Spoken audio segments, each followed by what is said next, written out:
Bonjour à tous, merci d'être venus malgré toutes les difficultés des travaux.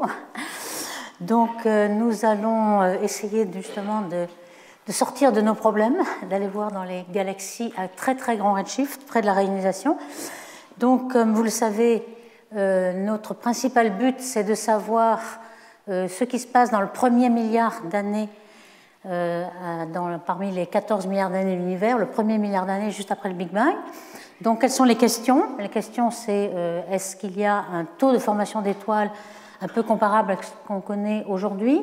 Et surtout, est-ce qu'il va y avoir assez de formation d'étoiles, assez d'UV pour ioniser l'univers? Apparemment, si on se contente des étoiles que l'on voit et qui sont vues là, le taux de UV, en fait, est ici. On a un certain nombre de galaxies et ce n'est pas suffisant. Jusqu'à présent, ce n'est pas suffisant. Si vous voyez 4, le redshift 4, 6, 8 et 10, il y a une chute à z égale 10 et donc il semblerait qu'on n'arrive pas à trouver toutes les galaxies qui permettent de ioniser. Peut-être ce sera dû à des trous noirs, des noyaux actifs, mais ils sont assez rares. Donc on ne sait toujours pas quelle est l'efficacité de formation d'étoiles.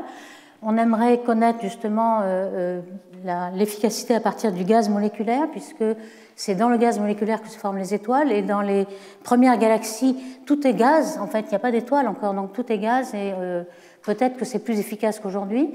Est-ce qu'il y a des étoiles de population 3? Alors, qu'est-ce que c'est la population 3? Ce sont les premières étoiles. Aujourd'hui, ce qu'on voit, c'est la population 1. La population 1, c'est les dernières étoiles, les jeunes, qui ont été formées et qui sont enrichies en métaux parce qu'elles sont formées, elles ont à partir du gaz qui était enrichi par les générations précédentes d'étoiles. Donc la population 1 se trouve dans le disque de la Voie lactée, dans les bras spiraux. Ensuite, on a la population 2 qui sont des étoiles plus vieilles, donc qui sont formées dans la première moitié de l'âge de l'univers et qui ont moins de métaux parce qu'ils sont moins enrichis par les générations précédentes. Donc, et on aimerait avoir les POP3. Donc c'est des objets qui normalement ont très peu de métaux, pas du tout même la première génération, puisqu'il n'y a que les éléments légers de la nucléosynthèse primordiale. Et comme il n'y a pas d'éléments lourds pour refroidir, la température est très élevée et donc la masse de Jeans est très grande, puisque la pression compense la gravité. Donc on s'attend à trouver de grosses étoiles, peut-être 1000 masses solaires, alors que la majorité aujourd'hui, ça stationne à 100 masses solaires. Donc on aimerait trouver des étoiles qu'on n'a jamais vues, et puis on aimerait savoir quelle est la dynamique des galaxies, etc. Donc, vous voyez, c'est un peu inconnu puisque ce sont des galaxies très lointaines. Donc ici, c'est symbolisé par cette image, l'âge de l'univers étant ici. On est dans le premier milliard et on sait qu'il se forment des étoiles puisque l'univers va être rayonisé. On sait qu'il est fini de rayoniser à z égale 6, 5 ici. Donc ici, on a le redshift. Ici, on a les années en milliards d'années. Il se forme aussi beaucoup d'étoiles. Ici, c'est la densité de masse stellaire en fonction du temps. Donc on voit il y a très peu d'étoiles qui se forment, donc ça stationne, c'est stationnaire, donc il n'y a plus beaucoup, un tout petit peu d'étoiles se forment aujourd'hui, mais surtout, c'est ici qu'il y a un accroissement d'étoiles, et puis ici, et qu'on ne sait pas exactement ce qui se passe. Donc, quelles sont les fractions de gaz qu'ont les galaxies? Est-ce que ce sont des flambées de formation d'étoiles ou bien des formations régulières? Est-ce qu'il y a des collisions de galaxies? Tout ça, on aimerait le savoir. Alors, comment faire pour chercher les galaxies très lointaines dans le premier milliard d'années? Ici, on se base sur les simulations numériques, qui sont la seule chose qu'on connaît bien. Et on a quand même dans le fond cosmologique vu par Planck, WMAP, etc., on sait qu'il y a des fluctuations primordiales, donc on peut faire des simulations à partir de ces fluctuations et voir ce que va devenir les structures à un certain époque, comme z égale 7. Ici, vous avez une simulation où on a en orange et jaune les bulles ionisées. Alors ces bulles ionisées, on l'a vu la première séance, il y avait un équilibre qui se passait entre le flux de rayonnement ionisant, le taux d'ionisation, et puis la recombinaison. Donc il y a un état stationnaire dans chaque bulle, et chaque bulle est appelée la sphère de Strömgren. Et cette sphère de Strömgren, pour la réionisation ici, sont des grosses sphères qui font 30 mégaparsecs, c'est-à-dire qu'il y a beaucoup de galaxies à l'intérieur de ces bulles. Ce sont des petits groupes de galaxies et ce ne sont pas des galaxies uniques, ce sont des énormes bulles qui sont en état stationnaire pendant un moment. Ce que vous voyez en bleu, c'est le gaz d'hydrogène neutre qui n'est pas encore ionisé. Pourquoi? Parce qu'il n'y a pas de galaxies, enfin ce sont des vides. Il n'y a pas beaucoup de galaxies, même pratiquement pas, et donc on ne peut pas ioniser facilement.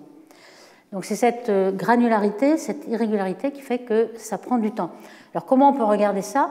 Eh bien, vous voyez, on a le champ de Hubble profond, qu'on appelle Hubble Ultra Deep Field, qui est petit, en fait, il fait 3 minutes. Vous voyez, par rapport à tout ce qu'on voudrait regarder, c'est petit, et ce qu'on voit tout de suite, c'est que selon, alors on ne sait pas exactement où il faut le pointer, puisque ça c'est une simulation, hein, ce n'est pas le ciel, donc on voit qu'on pourrait très bien le pointer dans une région qui est toute neutre ou bien toute ionisée, donc on a ce qu'on appelle la variance cosmique, on ne sait pas où le mettre, et on peut se tromper complètement sur l'aspect de l'univers si on a un champ qui est trop petit. En fait, avec ce champ Hubble, on a aussi d'autres champs qui ont été un peu plus... une mosaïque de champs qui a été faite, par exemple dans Candles, qui fait 20 minutes, mais même 20 minutes, vous voyez ici c'est 1 degré, donc 60 minutes, ça va couvrir une région et on peut très bien tomber sur quelque chose qui est moins ionisé ou plus ionisé et qui n'est pas représentatif de l'univers à cette époque-là. Donc là, il faut savoir qu'il y a une très forte irrégularité qui est attendue. L'ionisation ne va pas se faire de façon très homogène et simple. Alors, on va essayer de passer en revue les indices que l'on a sur cette réionisation. On a d'abord les quasars. On en a déjà parlé. On a, par exemple, des quasars qui émettent un continu. Le continu est ici, un rayonnement continu qui vient du disque d'accrétion autour du trou noir. Un quasar, c'est un trou noir qui est très efficace pour rayonner. Et on a notamment la principale, Lyman alpha de l'hydrogène, qui est un pic. Et puis normalement, si le milieu à l'intérieur entre les galaxies était ionisé, eh bien, nous aurions un continu qui serait la même chose à droite qu'à gauche. Alors ici, c'est la fréquence, la longueur d'onde. On appelle ça l'aile rouge, puisque c'est une plus grande longueur d'onde qui croît ici. Ici, des longueurs d'onde plus courtes, donc c'est l'aile bleue. Et l'aile bleue, elle est absorbée, hein, tout simplement parce que les photons ont assez d'énergie pour ioniser tout ce qui est de ce côté. Ils n'en auront plus de ce côté, puisqu'il est décalé vers le rouge, donc moins d'énergie. Et ces photons ne sont pas absorbés. Donc vous avez une aile rouge intacte, et vous pouvez deviner ce qu'aurait dû être le continu de l'autre côté. Donc vous voyez qu'il y a une absorption très grande qui est ce qu'on appelle un fossé de Gunn-Peterson ici, pour des redshifts 5,8, 5,9, 6,8. Donc ici, ça veut dire que même à ces redshifts-là, on n'a pas terminé la réionisation, puisqu'il y a encore beaucoup de gaz neutres qui absorbent ici. Donc déjà, alors si on revient un peu sur cette raie Lyman alpha, on voit que l'atome d'hydrogène, donc on a le premier niveau n égale 1, et toute la série de Lyman, c'est celle-là qui nous intéresse, elle va être, tous ces niveaux, le premier niveau, c'est à 1220 angstrom, ou bien 122 nanomètres, et puis Lyman alpha, Lyman bêta, gamma, delta, etc. Alors ça, c'est pas à l'échelle, parce qu'en fait, l'énergie est en 1 sur N2, donc c'est juste linéaire, et on va voir cette série dans les quasars. Alors cette série, elle est plutôt à l'échelle ici, donc on a l'arrêt Lyman alpha, 1220 angstrom ici, Lyman bêta qui est plus énergique, hein, on a vu que c'était 2 niveaux, puis Lyman gamma, et puis tout ça se rétrécit, jusqu'à Lyman continuum. Quand on arrive à 922, on a 13,6 électronvolts d'énergie, et on peut ioniser l'atome. Donc ici, on a un atome ionisé, ici, on a l'atome neutre. Et donc, ce qu'on va voir pour le long de la ligne de visée d'un quasar, en fonction de la longueur d'onde, mais évidemment en fonction du redshift aussi, donc l'espace. Ici, on a la raie Lyman alpha, on a bien le fossé de Gunn-Peterson complètement absorbé, donc vraiment de l'hydrogène neutre. Et puis, quand on va à un redshift plus bas, eh bien, on va voir que l'univers va être de plus en plus rayonisé avec le temps.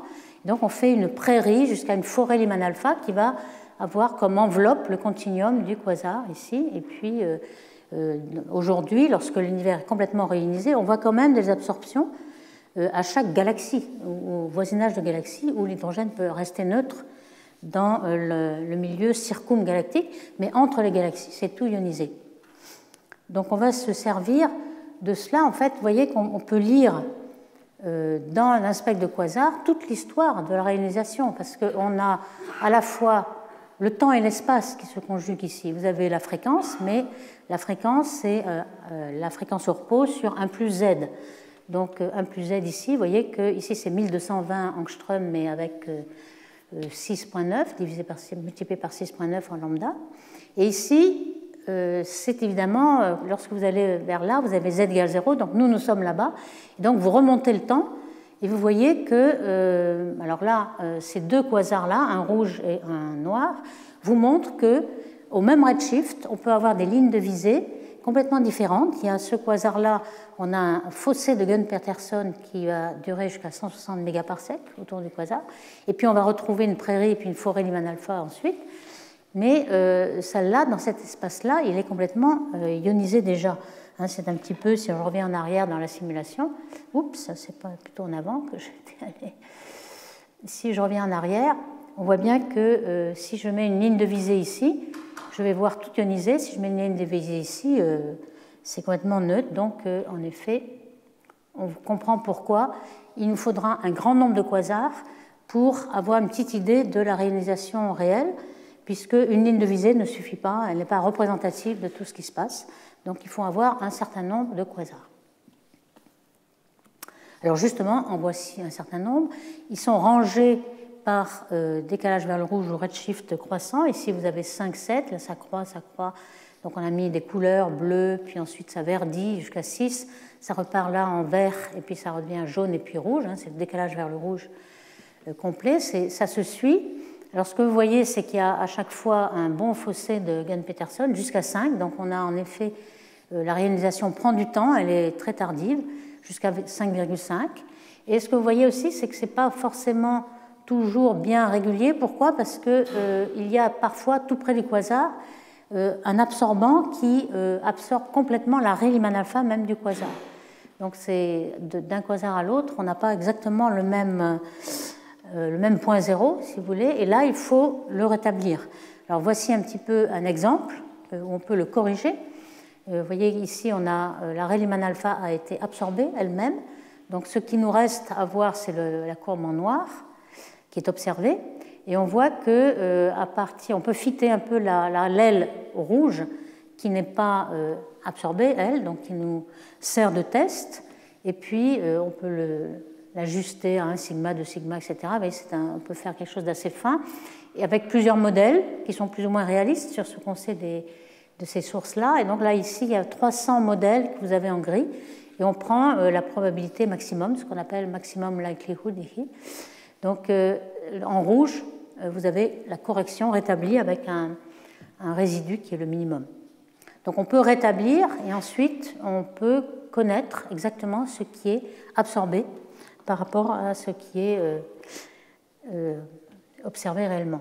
Alors ici, on en a déduit qu'à z égale 7,1, ce quasar-là, on avait encore la fraction d'hydrogène atomique, H1 c'est l'hydrogène atomique, elle était 40%, donc on est à peu près à la moitié de la réalisation seulement.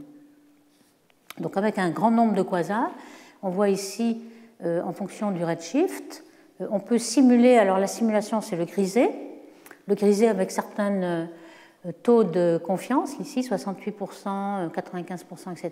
On a rajouté, même en gris foncé, il y a 3 niveaux de gris ici, 20% de dispersion supplémentaire, parce qu'en fait il y a beaucoup de dispersion d'une ligne de visée à l'autre, c'est beaucoup plus que prévu, et on voit que tous ces points, ce sont des quasars observés. Et on commence à comprendre que ici, donc on a l'épaisseur optique d'absorption de l'hydrogène atomique, elle part d'un faible degré, donc ici c'est déjà réalisé, et puis ensuite on monte à des fortes épaisseurs optiques, donc des fortes absorptions, et ça monte brutalement à 5,5, donc c'est là que se produit l'époque de la réionisation. Donc ça a été stimulé par plusieurs paramètres, donc on essaie d'ajuster les paramètres pour essayer d'inverser les observations et retrouver un peu à quelle époque et avec quelle température se produit la réionisation. En fait, si la température est froide, ça veut dire que ça se réionisait plus tôt. Pourquoi la température joue? C'est qu'il y a un équilibre toujours entre l'ionisation et la recombinaison, et le taux de recombinaison dépend de la température du gaz. Donc on va le voir. Et ici, vous voyez des simulations avec des redshifts différents, 4,9, 5, 5,3, 5,5 et 5,7, etc. Et ici, c'est la probabilité de trouver une épaisseur optique d'absorption. Et on voit qu'en fonction du redshift, on se décale vers les fortes absorptions. Et si jamais le fond UV, UV background, là, UVB c'est le fond UV, le fond de rayonnement UV, il était uniforme, on aurait une réionisation très brutale. On aurait une sphère d'ionisation, etc. Mais ce n'est pas le cas. Et donc, du fait de l'irrégularité des îlots, des poches ionisées, des îlots neutres, on a un étalement de cette, en fonction du redshift, un étalement de cette dépendance. Donc, on arrive un petit peu à inverser les paramètres et à connaître le taux de... Alors, on voit bien dans les simulations, on a bien les galaxies et toutes les sources ionisantes qui sont agglomérées dans des filaments cosmiques, dans des structures, et on a pas mal de vide dans lequel le gaz neutre reste neutre. Donc c'est ce problème de l'irrégularité qui est simulé, et donc l'épaisseur efficace d'absorption, elle est proportionnelle à la quantité d'atomes neutres que vous avez sur la ligne de visée, et celle-ci est proportionnelle au taux de recombinaison, le nombre d'électrons et de protons, H2 c'est le proton, donc ces deux-là sont égaux et égales à la surdensité delta rho sur rho, et puis gamma H1 c'est le taux d'ionisation de H1 qu'on espère trouver justement dans ces simulations qui se basent sur les observations. Alors en voici ce que cela donne en fonction du redshift. C'est une simulation de Kulkarni et al. Qui montre qu'il faut retarder la réionisation pour expliquer tous ces quasars. Vous avez ici, en fonction du temps, du redshift ou de la fréquence, ici vous avez le redshift 8 et 6, donc c'est toute la période d'ionisation. Le taux d'atomes neutres, c'est-à-dire lorsqu'il est bleu, il n'y en a pas beaucoup, donc c'est tout ionisé. Ici, le rouge, c'est du neutre, des poches neutres. Et ici, la température. Vous voyez que la température est basse lorsque vous avez le taux neutre. Lorsque c'est ionisé, c'est plus chaud. Et ici, c'est le taux d'ionisation qui est beaucoup plus lisse et qui, évidemment, montre que vous avez un fort taux d'ionisation lorsque c'est rouge et dans les poches neutres, un faible taux. Donc, tout ça vous donne des courbes qui vous permettent de représenter les observations. Alors ici, l'observation, c'est un certain nombre de quasars qui vous montrent quel est le degré d'ionisation. Là, c'est le degré de fraction de protons. Donc 1 sera lorsque ce sera totalement ionisé, et puis 0 au départ. Donc toute cette période-là, on voit que la réionisation est quand même assez tardive. Elle se finit à z égale 5. Et ça correspond à peu près à l'épaisseur optique de diffusion du fond cosmologique, des photons cosmologiques, avec les électrons de la réionisation. Et puis, on essaie d'expliquer cette réionisation avec un taux d'ionisation qui est dû soit au quasar, alors le quasar c'est en vert, et aux étoiles. Et aux étoiles c'est en rouge. On s'aperçoit que dans ce modèle, qui correspond le mieux aux observations, les quasars ne dominent pas. On n'est pas dominé par les quasars, mais plutôt par les étoiles. Et les étoiles, bon, il y a plusieurs versions. Il y avait d'abord en 2012 une version qui était assez optimiste, et aujourd'hui, Buchwein et al. Ou bien la version de Kulkarni montre qu'on a quelque chose qui est beaucoup moins ionisant au départ, donc on a le bleu là qui essaie d'ajuster les données. Alors, ça c'est un petit peu indirect, on se sert des quasars, mais on ne voit pas les galaxies qui rayonisent. On va essayer de détecter directement ces galaxies. Et donc, comment on va faire? C'est ça le problème. Vous avez un champ profond de Hubble qui fait quelques minutes d'arc. On sait qu'il y a à peu près 3000 galaxies par minute carrée, donc c'est énorme. Ici, vous avez peut-être 10 000 galaxies, vous ne les voyez pas. Ce que vous voyez très bien, c'est les grosses galaxies. Elles sont devant nous, c'est l'avant-plan. Ici, c'est des galaxies qui sont à z égale 0,1, 0,5, pas plus. Et ceux auxquels on est intéressé, ce sont les tout petits points. Alors, vous voyez, l'image n'est pas très bonne, mais enfin, il faudrait faire des zooms pour voir que vous avez 10 000 points. Alors, comment on va faire? Évidemment, on ne sait pas où ils sont. Quels sont les points lointains et quels sont les points proches? Les petits points, pour en faire des spectres, c'est très très difficile, puisque quand vous faites un spectre, vous étalez tous les photons en fonction de la longueur d'onde, et ici, pour ces petites galaxies, vous n'avez pas assez de photons.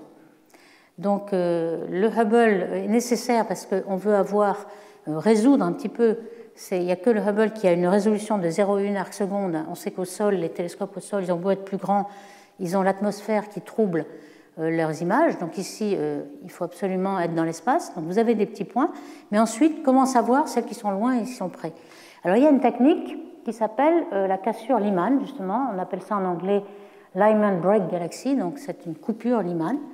On les appelle LBG pour Lyman Bright Galaxy.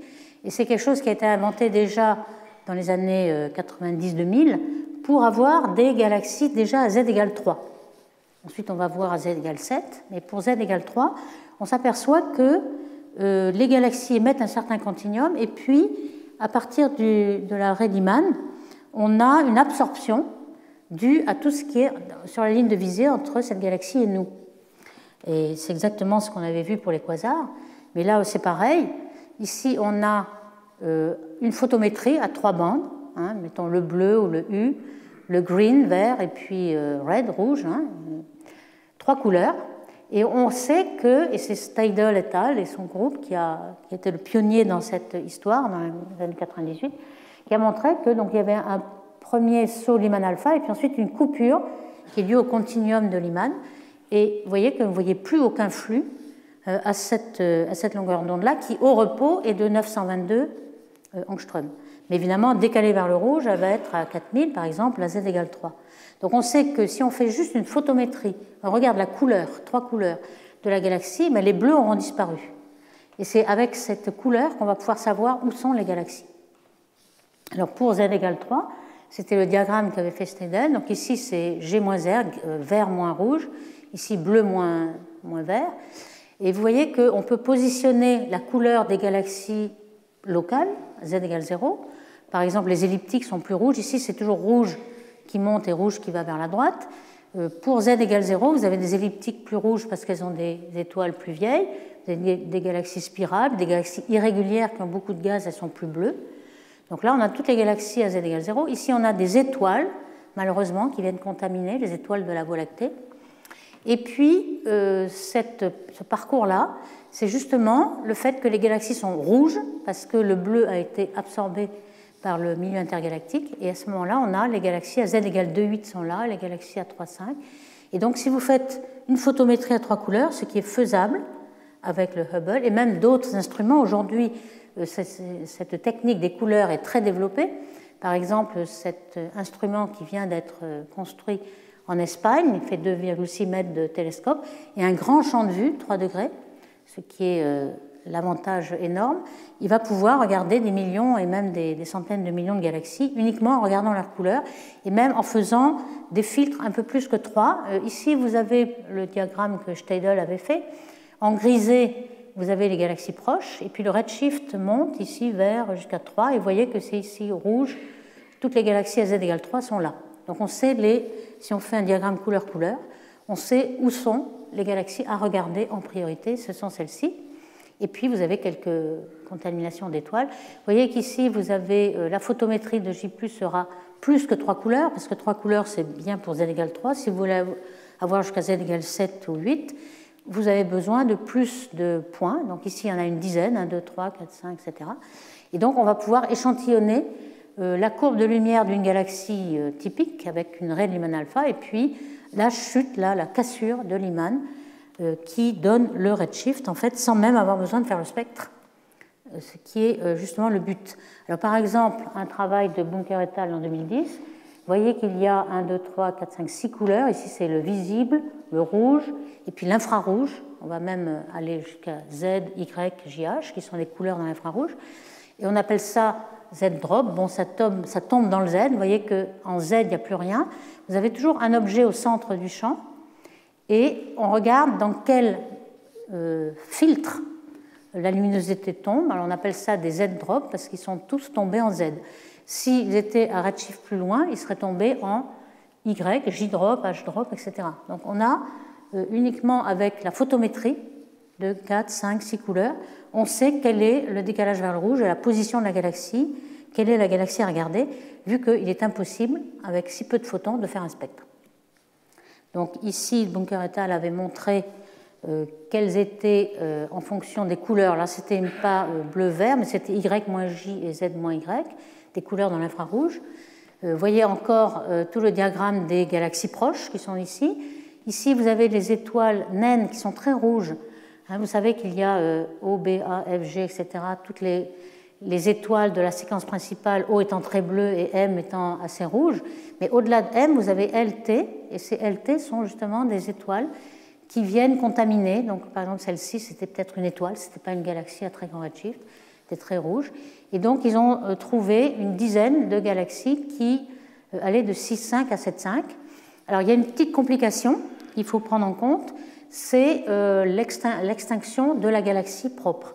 Donc, on définit ce qu'on appelle une pente dans l'UV du spectre de la galaxie, qui va s'exprimer, le flux de la galaxie va être en lambda puissance bêta, et bêta va être en général négatif, c'est-à-dire que tout le rouge, les grandes longueurs d'onde, donc le rouge, va être cassé si la galaxie est bleue. Donc ici, moins 2,5, ce sera une galaxie bleue. Ici, c'est rouge quand je vais vers la droite. Et donc, vous avez tous les bêtas. Alors, pourquoi ce bêta est important? Parce que c'est de l'extinction interne de la galaxie. Ce n'est pas un décalage dû à l'espace intergalactique. Donc, il faut le corriger pour avoir le bon redshift, parce que ce rougissement pourrait vous faire tromper de redshift dans le redshift photométrique. Donc, on corrige de cette extinction. Et puis, on a le redshift entre 7 et 8, donc, dans la période de réionisation.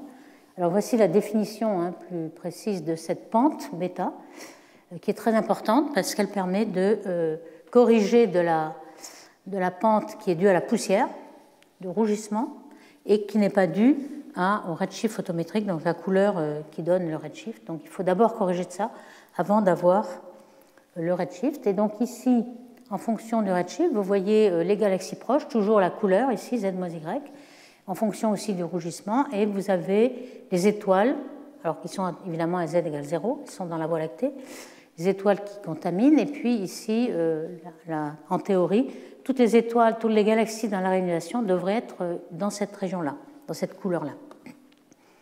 D'où ça a été possible de déterminer, plusieurs travaux ont fait ce genre de travail et ont vu des dizaines, c'est pas beaucoup, il y a des dizaines de galaxies à Z égale 7, 8, qui sont repérées grâce à leur continuum stellaire qui s'arrête brutalement et qui est cassé dans le Lyman break. Alors, qu'est-ce qu'on a obtenu avec le télescope Hubble? On a obtenu que le nombre on a vu que la formation d'étoiles à Z égale 7 était bien plus petite qu'à Z égale 3, divisé par un facteur 10 même, et que ces galaxies, justement, étaient insuffisantes pour rayoniser l'univers, il n'y en a pas beaucoup. Et en plus, elles ont très peu de formation d'étoiles, donc très peu de rayons ionisés. Donc si on veut que ça puisse rayoniser, il faudrait soit que la fraction d'échappement donc de l'UV puisse sortir de la galaxie beaucoup plus que ce qu'on connaît à plus bas redshift, donc une fonction d'échappement supérieure à 50%, ce qui est assez peu réaliste. En général, c'est plutôt 10% au maximum. Ou alors que l'univers soit plus homogène, donc soit plus facile de le rayoniser. Mais on voit dans les simulations numériques, ce n'est pas du tout homogène, il y a des paquets. Et lorsqu'on a des zones denses, on sait que la recombinaison est forte et ça empêche la réionisation. Ou alors, il faudrait qu'il y ait ces fameuses étoiles de population 3 qui sont très très massives. Et donc, pour le même taux de formation d'étoiles, si on n'a que des étoiles massives, on aurait plus de rayonnement ionisant par taux de formation d'étoiles. Puisque normalement, on a une fonction, ce qu'on appelle IMF, une fonction initiale de masse des étoiles, qui est une loi de puissance. Et il y a toujours, pour chaque étoile massive, un grand nombre d'étoiles, de petites étoiles, qui ne rayonisent pas. Donc on perd, dans le taux de formation d'étoiles, on perd le facteur rayonisant. Donc peut-être il y aurait beaucoup de population 3, ça c'est toujours pas connu. Et donc actuellement, on sature, on n'arrive pas à détecter plus de ces galaxies à très grand redshift. C'est pourquoi on construit ce télescope spatial, donc JWST, James Webb Space Telescope, qui est beaucoup plus grand. Le Hubble fait 2,5 mètres. Donc là, ce sera 6,5 mètres. On aura plus de sensibilité. On va travailler dans l'infrarouge, 0,627 microns. Pourquoi? Parce que toutes les galaxies sont décalées vers le rouge, donc il faut aller dans ce domaine-là. Alors, il va être lancé en mars 2021. Alors, je dis peut-être, parce que la première date de lancement, c'était 2009, puis après 2013, puis après 2014. On a cru que c'était 2018. Et tout le monde avait préparé tous ses projets, mais en fait, ça a encore été retardé. Donc, espérons que ça va être vraiment lancé en 2021. Et il va être lancé au point de Lagrange, L2, pour être affranchi de tout l'infrarouge qui était mis par la Terre, etc. Et donc, il aura une durée de vie limitée. Le Hubble était à quelques centaines de kilomètres de la Terre, tournait autour de la Terre, donc vous pouvez le réparer. Mais là, pas du tout. Il sera à 1 million de kilomètres. Et donc il y aura une durée limitée. Pourquoi? Pas parce qu'il est refroidi. En fait, le refroidissement sera mécanique, donc on n'aura pas besoin d'hélium comme pour Planck ou Herschel où on avait une durée limitée par l'hélium qui refroidissait les récepteurs. Ce ne sera pas le cas. Ce qui va limiter, c'est les moteurs. Il faut un combustible pour les moteurs pour réguler la position du satellite autour du point de Lagrange. Ce n'est pas quelque chose de très très stable, il faut le réorienter. Donc on pense que ça ne va pas durer plus de 10 ans, mais en 10 ans, on aura quand même le temps de faire toute la physique que l'on veut. Donc actuellement, on a vu qu'on était limité par le HST. On a la fonction de luminosité, la luminosité UV des galaxies en fonction du redshift. Ici, Z4, 5, on voit que ça évolue lentement, et puis tout d'un coup, à 10, ça chute. On sait qu'il y a beaucoup moins de galaxies qui émettent de l'UV à grand redshift. Ici, quelques-unes qui ont été faites depuis, en 2019, mais tout ça, ce sont des candidats. On n'est même pas sûr qu'ils soient vraiment à grand redshift. Il y a quelques photons qui sont observés, donc quelques couleurs, et en général, ce sont des candidats.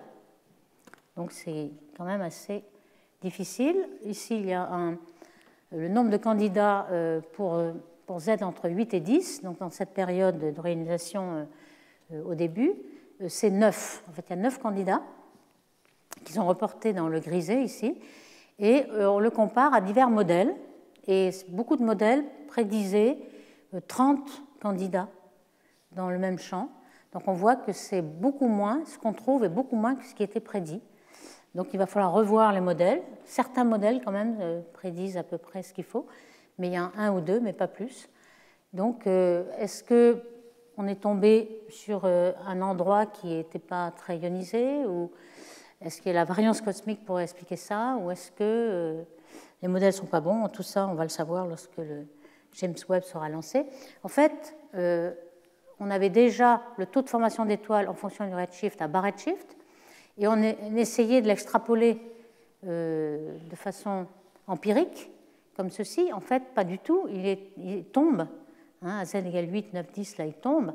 Et peut-être, quand on regarde bien, il ne faut pas être trop surpris qu'il tombe autant, parce qu'il suit la zone en jaune. La zone en jaune, c'est ce qui est prédit par les modèles de simulation cosmologique pour des halos noirs, c'est-à-dire l'évolution de la matière noire en fonction du redshift. Et comme ceci, on forme des petits halos de matière noire qui vont fusionner peu à peu et faire des gros halos.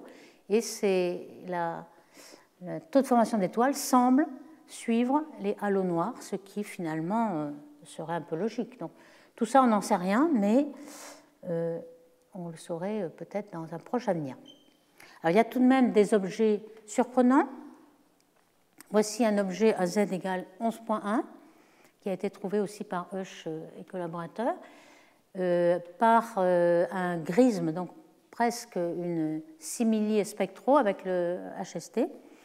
Et on voit qu'il y a une cassure Lyman ici et un continuum, et que ce redshift serait vraiment 11.1. On a un objet très brillant, et on n'aurait pas dû le voir parce qu'il devrait être très rare, et on a seulement un champ qui fait 0,2 degrés carrés, donc ou alors on a gagné à la loterie, mais normalement on devrait cartographier 10 à 100 fois plus de surface pour trouver un objet aussi rare. C'est un petit peu cette fonction de luminosité-là. Cet objet se trouve là. Normalement, le nombre d'objets de cette luminosité-là, si on extrapole, il devrait se trouver là. Donc on a trouvé un objet, évidemment, comme le nombre n'est pas grand, on a une variance assez grande, mais on ne sait pas du tout si c'est un candidat, un bon candidat, ou est-ce qu'on se trompe en variance cosmique. Alors, il y a aussi une autre méthode. Là, on a parlé de cassure de Lyman pour détecter des galaxies qui avaient un continuum dû aux étoiles. Maintenant, on va s'intéresser à des émetteurs de Lyman alpha, de l'arrêt Lyman alpha carrément. Donc, c'est plus le continuum, c'est l'arrêt. Et on les appelle Lyman alpha émetteurs, donc LAE pour aller vite.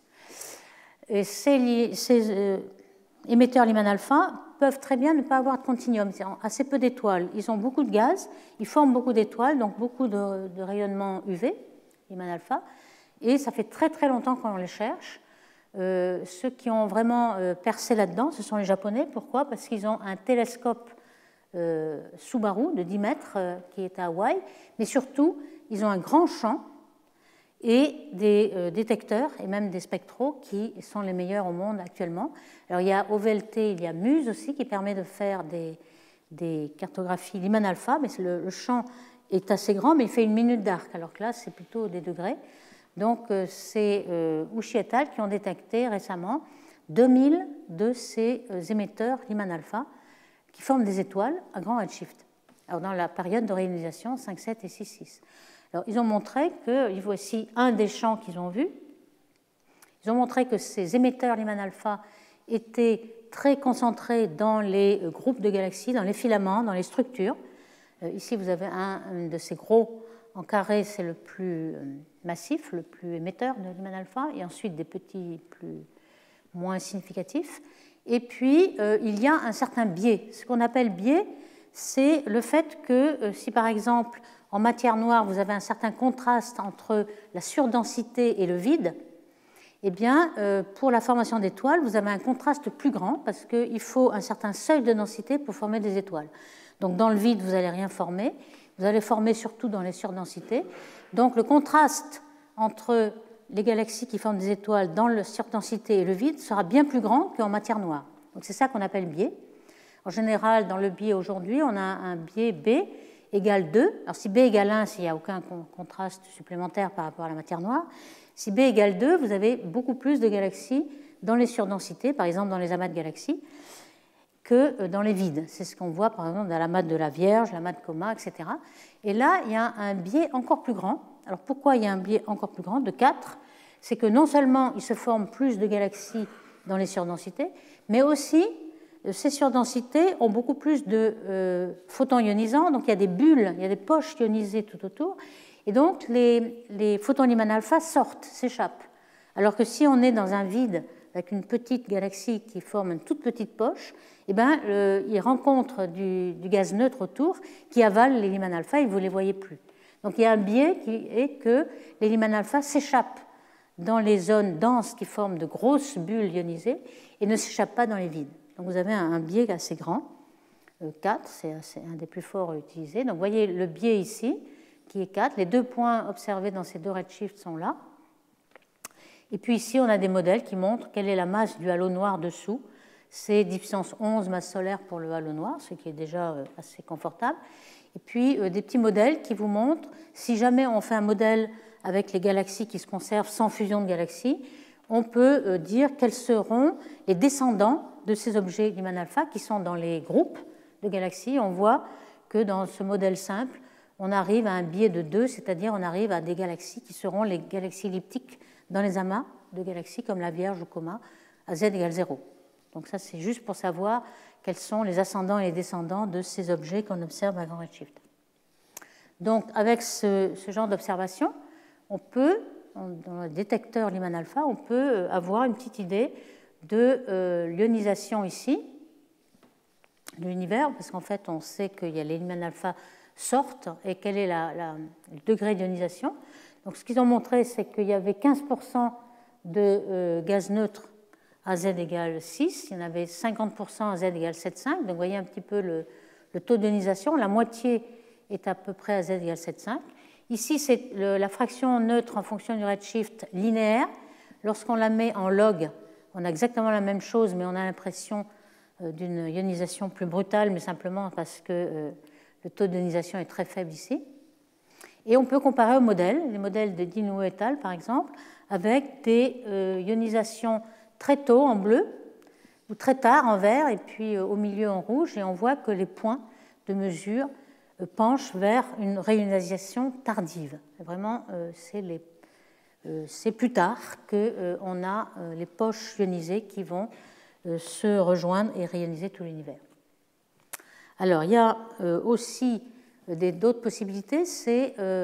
On a vu qu'avec ces galaxies, même émetteurs Lyman alpha, on arrive, en fonction de la luminosité UV, uniquement vers cette région-là, le nombre ici, et qui ne suffit pas à rayoniser l'univers. On a fait le calcul, et ce à quoi on pense, c'est qu'il y a des galaxies encore plus faibles, Ici, c'est luminosité, les magnitudes dans un sens, mais luminosité dans l'autre, c'est toujours le problème.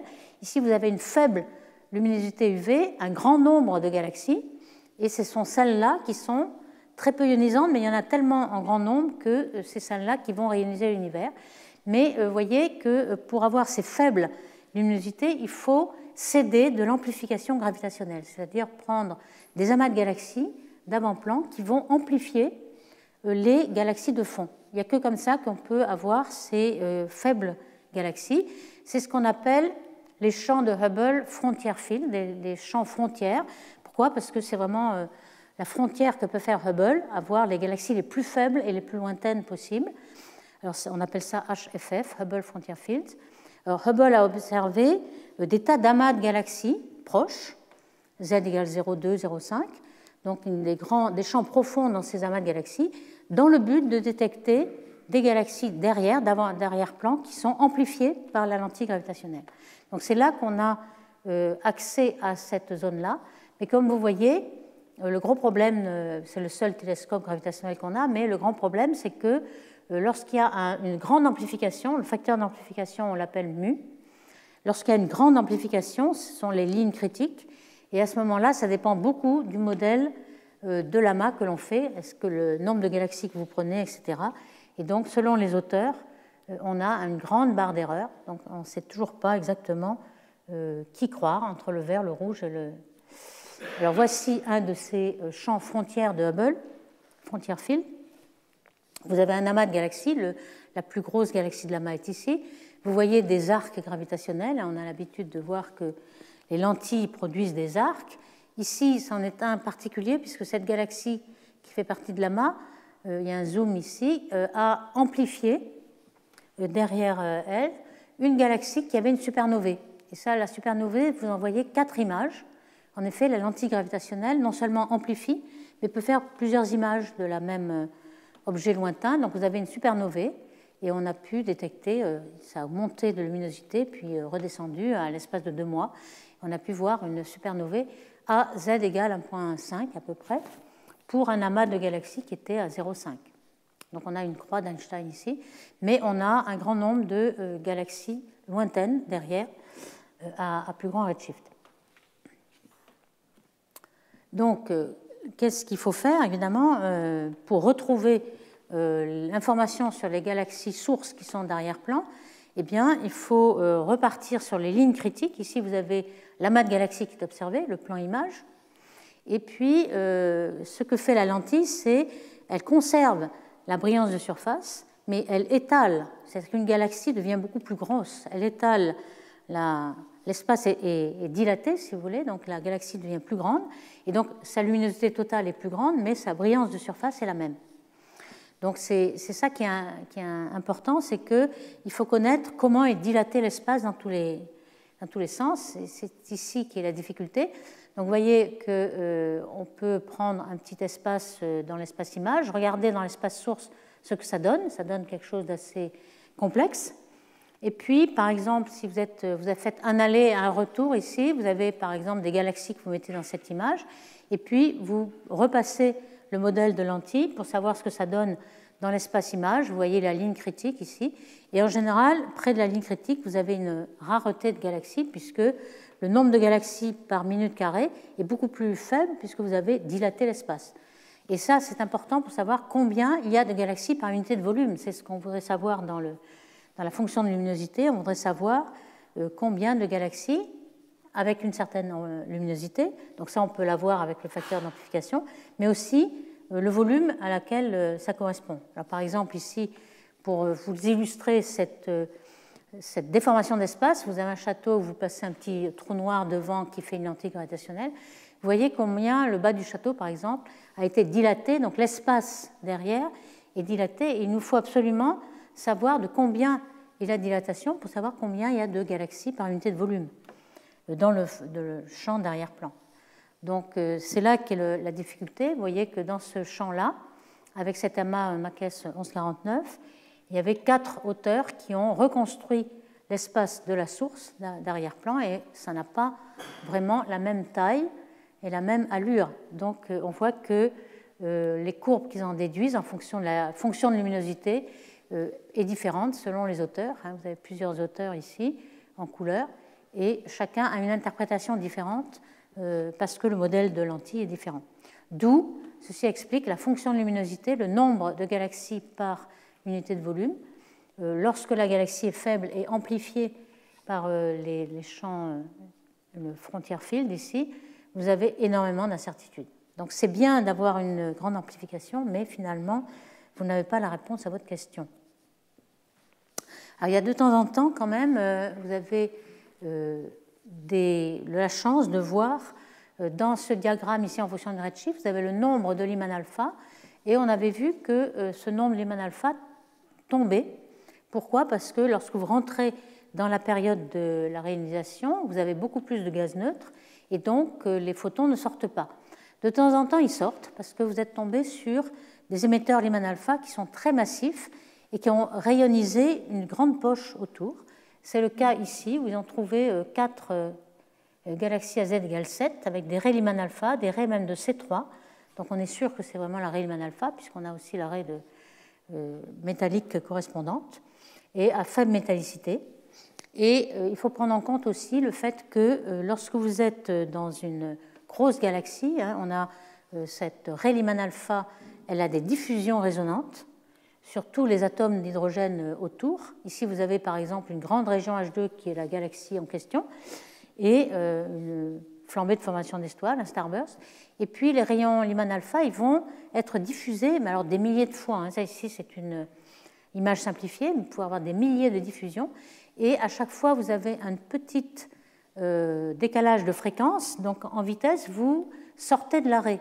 Donc vous n'êtes plus absorbé et vous pouvez échapper à la fois par la raie rouge ou bleue, et surtout rouge, c'est encore mieux. Et c'est ce qui se passe. Il faut prendre en compte la diffusion résonante pour savoir ce qui va sortir et en déduire le taux d'atomes d'hydrogène. Ici, vous avez une simulation qui vous montre qu'en effet, lorsque vous avez une galaxie très massive, vous avez une poche ionisée autour qui permet l'échappement des rayons UV par la diffusion résonante. Donc il faut prendre en compte cette diffusion, c'est ce qui est pris là, dans ce modèle. Alors le modèle qui fit le mieux, vous avez ici une réionisation tardive ou initiale, et en fait c'est la réionisation tardive qui marche le mieux encore, aussi pour les émetteurs Lyman alpha.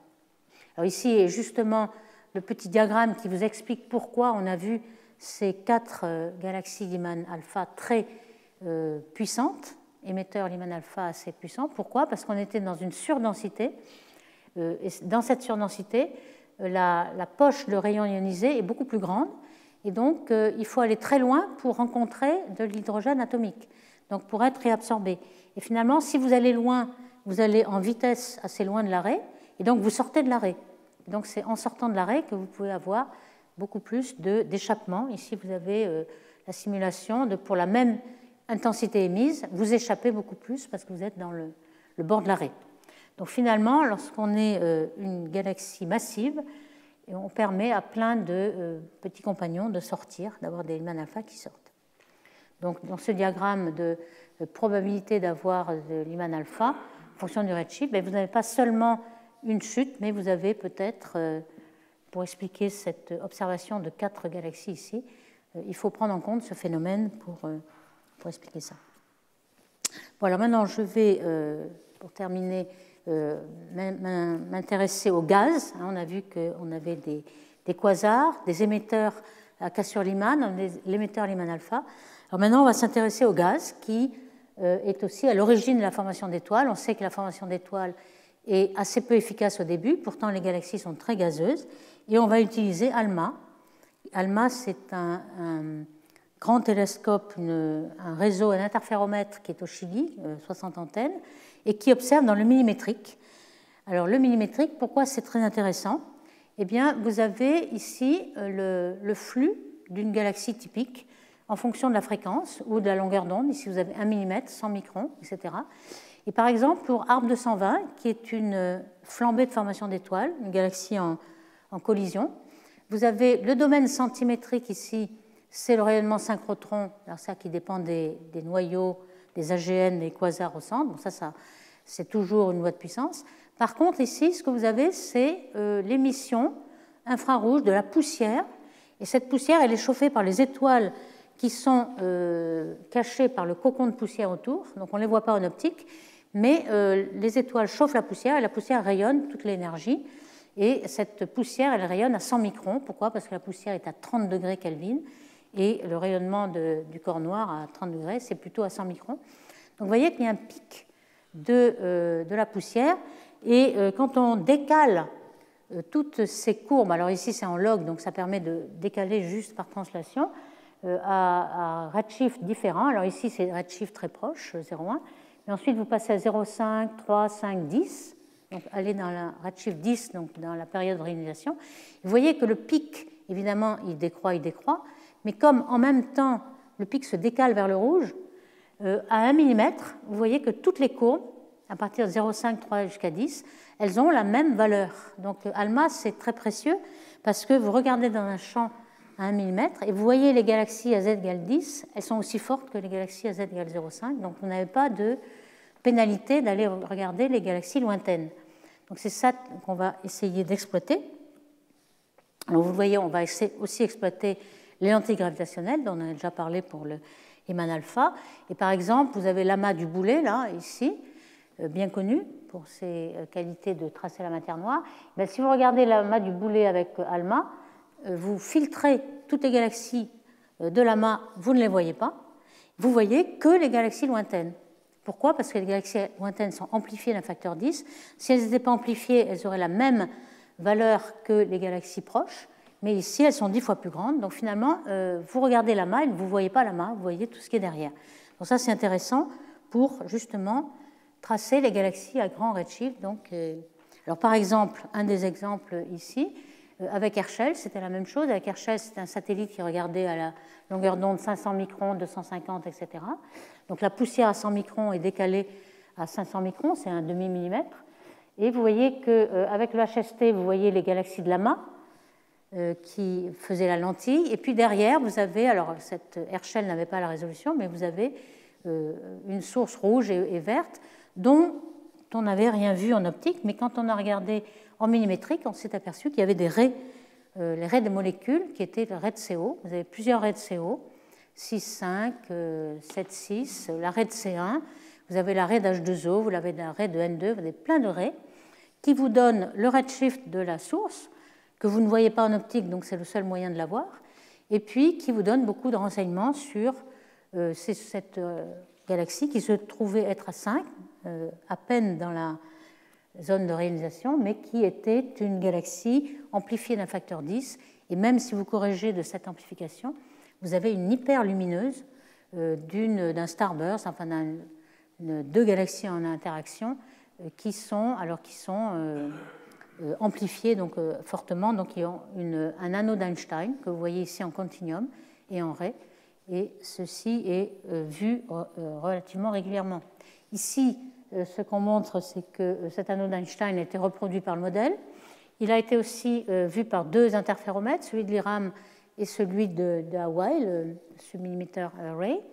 En fait, il faut toujours avoir un plus petit que soi, c'est-à-dire ici le grand interféromètre filtre la zone, l'émission diffuse. Pourquoi? Parce que c'est l'antenne de 15 mètres, et on ne peut pas les rapprocher plus que 15 mètres, donc on n'aura pas les espacements courts et donc les fréquences spatiales très grandes.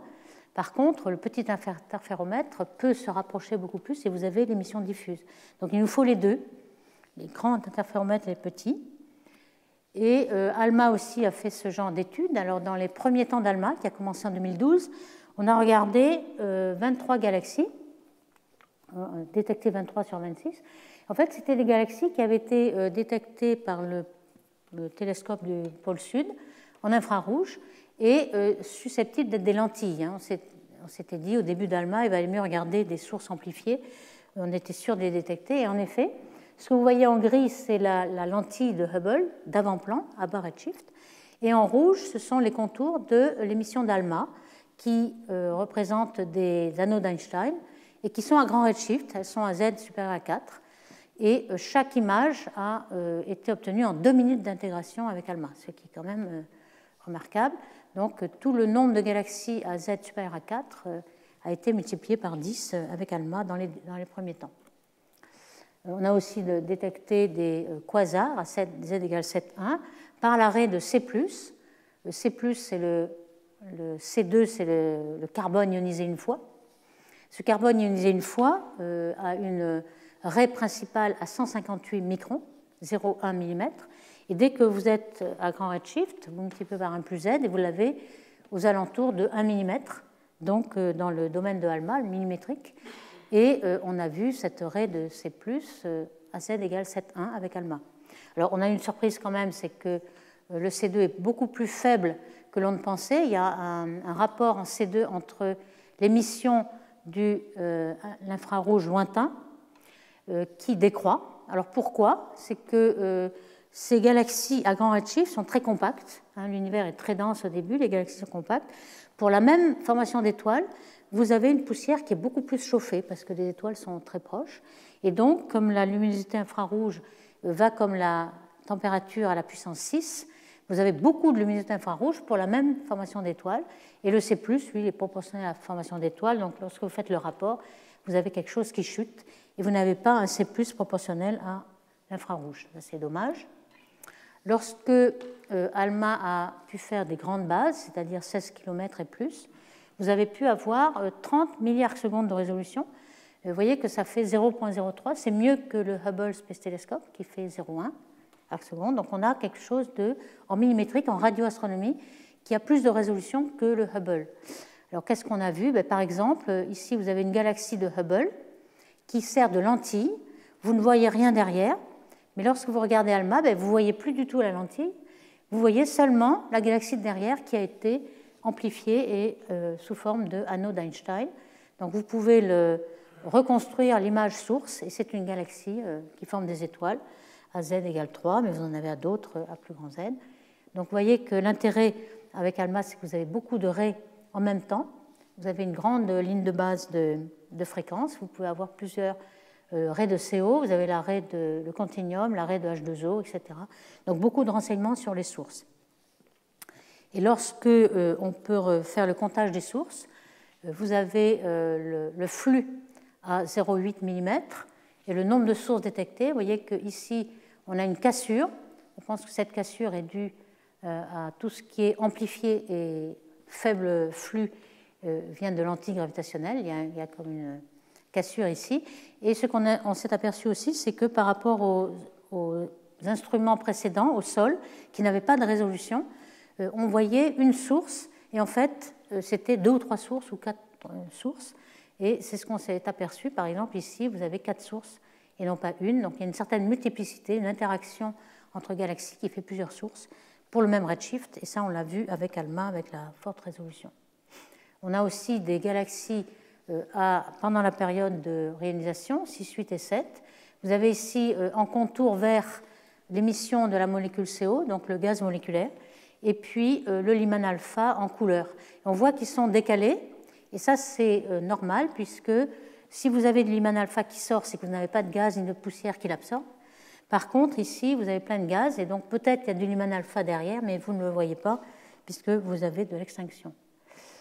De même, la détection de C2 à grand Z est maintenant beaucoup plus une industrie. On peut regarder 2 cas, même à une résolution qui est seulement une seconde d'arc. Vous avez la carte de ALMA, vous avez la carte de HST avec cette résolution, la raie de C+.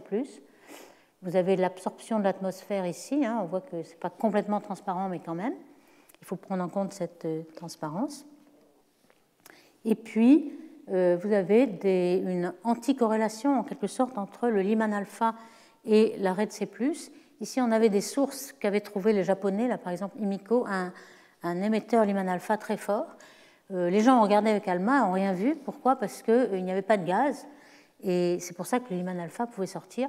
Donc ici, on a la raie de C+, et tout le gaz et la métallicité, qui est un petit peu anticorrélée avec le Lyman alpha. Par contre, une fois que vous avez cette raie, vous pouvez avoir une carte de vitesse. Ici, vous avez la vitesse en rouge de la rotation de la galaxie, de la vitesse qui s'en va et la vitesse qui vient vers vous. Donc on peut déduire la masse dynamique de la galaxie. Et jusqu'à présent, bon, ce n'est pas encore très précis, il y a des barres d'erreur assez énormes, mais la masse dynamique à l'intérieur de 2 kg par sec, elle est égale à la masse visible à peu de choses près. Il y a aussi, par lentille gravitationnelle, un objet très intéressant à 8,38 qui est très gazeux, avec une masse de disque, ici, de poussière, pardon, qui est assez grande.